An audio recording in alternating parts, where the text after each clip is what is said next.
Daylight saving time will come to an end this weekend. That means we will gain an hour at 2 Sunday morning.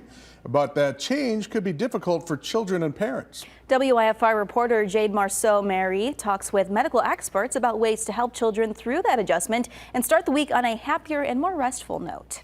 Mine wakes up a little bit earlier as it is, but on those days where they don't want to wake up, just be resilient. On Sunday, we set our clocks back 1 hour, and while that may seem like a great news at first, the end of daylight saving time can be not so great for children. Kids who don't get enough sleep can be grumpy. They can have a hard time controlling their emotions. They can have lots of highs and lots of lows. And for young kids, they don't know how to name that. They have a hard time like describing how they feel. And so it can be a little confusing to have such a sudden shift in behaviors and emotions for children that it can catch parents off guard. Pediatrician Dr. Casey Fremiller says keeping a good sleep schedule is very important for kids. He helps them with learning and keeping their emotions in check. Fremiller recommends something called bedtime freighting, which parents should start now. So 15 minutes each night going to bed later and then waking up a little bit later. And so then when the hour change happens overnight, it still feels, or it's still aligning with the time on the clock that they're usually